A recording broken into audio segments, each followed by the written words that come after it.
কৃত্ৰিম বানৰ কবলত যোগীঘোপাৰ চলন্তাপাৰা নেৰানেপেৰা বৰষুণৰ ফলত জলমগ্ন হৈ পৰিছে চলন্তাপাৰা দ্বিতীয় খণ্ড গাঁও। পানীত বুৰ গৈছে বহু লোকৰ ঘৰ-দুৱাৰ, ৰাস্তা ঘাট আৰু কৃষিভূমি। ফলত জলবন্দী হৈ পৰিছে গাঁওবাসী। আৰু এই সন্দৰ্ভত আমাক সবিশেষ জনাব খাদেমুল হুছেইনে। হয়, নিশ্চিতভাৱে আপুনি ইতিমধ্যে উল্লেখ কৰিছে যে বঙাইগাঁও জিলাৰ যোগীঘোপাৰ চলন্তাপাৰা দ্বিতীয় খণ্ডত কৃত্ৰিম বানপানীত ইতিমধ্যে ককবকাই আছে ইয়াৰ স্থানীয় ৰাইজে। মোৰ সতীৰ্থ সহযোগী পোনে পোনে এই দৃশ্যাৱলী দেখুৱাব। এয়া হ'ল চলন্তাপাৰা দ্বিতীয় খণ্ডৰ দৃশ্যাৱলী। আৰু দ্বিতীয় খণ্ডৰ এই মুহূৰ্তত কেইবাটাও ঘৰ ইতিমধ্যে জলমগ্ন হৈ পৰিছে। বিশেষকৈ ক'ব লাগিব গাঁও পঞ্চায়তৰ নীৰৱ ভূমিকাৰ বাবে এই ধৰণৰ পৰিৱেশে আজি তাৰিখত বিৰাজ কৰিছে।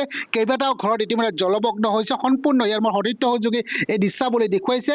কেমেৰাৰ লেন্সত যিমান দূৰ সম্ভৱ হয় সেয়া দেখুৱাবৰ কাৰণে চেষ্টা অব্যাহত ৰখা হৈছে। বিশেষকৈ ইয়াৰ যিবোৰ গছ আছে সেই গছবোৰ দেখিলে সহজে অনুমান কৰিব পাৰি যে এবুকুলৈকে এই মুহূৰ্তত ইয়াত পানী হৈছে। আৰু বিশেষকৈ ক'ব লাগিব এই মুহূৰ্তত ইয়াৰ যিসকল লোক আছে সেই লোকসকলে কিন্তু বিভিন্ন সমস্যাত কিন্তু ভোগা দেখিবলৈ পোৱা গৈছে।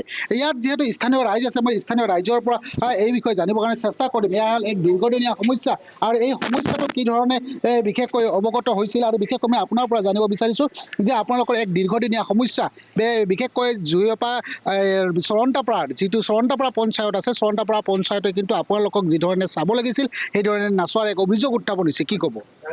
হয়, এইটো কথাটো সঠিক হয়। মই যোৱা 3 বছৰ 4 বছৰৰ পৰা এই কৃত্ৰিম বানৰ সমস্যাত ভুগি আছোঁ। তো মোৰ প্ৰমাণ সহকাৰে আছে যোৱা 2024 চনৰ জুলাই মাহৰ 1 তাৰিখত মই আমাৰ মাননীয় BDO ছাৰক জনাইছিলোঁ। তেতিয়া আপোনালোকে নে এই সমস্ত গাঁওখনে এই ধৰণৰ ভুগি আছে? আমাৰ ইয়াতে কেইবা ঘৰো আছে, সমস্ত গাঁওখনে নহয়, কিন্তু এই আমাৰ চলন্তাপাৰা দ্বিতীয় খণ্ডৰ মানে অধিক অঞ্চলৰ পানীয়ে এই ৰাস্তাটো দি ওলাই যায় আৰু সেই গোটেইখিনি পানীয়ে ইয়াতে আবদ্ধ হৈ আছে, যাৰ ফলত এই সমস্যাটো অতি জটিল হৈছে। বিশেষকৈ আপোনালোকে ক'ত ক'ত অভিযোগ পত্ৰ দিছিলে আৰু কি ধৰণৰ ব্যৱস্থাৰ কাৰণে আপোনালোকে যোগাযোগ কৰিছিলে? আমি ইতিমধ্যে আমাৰ মাননীয় DC ছাৰক এপ্লিকেশ্যন দিয়া হৈছে, তাৰ ৰিচিপ্ট কপি আছে। তাৰপিছত আমাৰ পঞ্চায়তৰ ছেক্ৰেটাৰী ছাৰটো জানে, ইতিমধ্যে আমাৰ MLA ছাৰো গম পাইছে আৰু এই কথাটো আমাৰ CO ছাৰেও গম পায় আৰু জিলা পৰিষদ বাইদেউও গম পায়।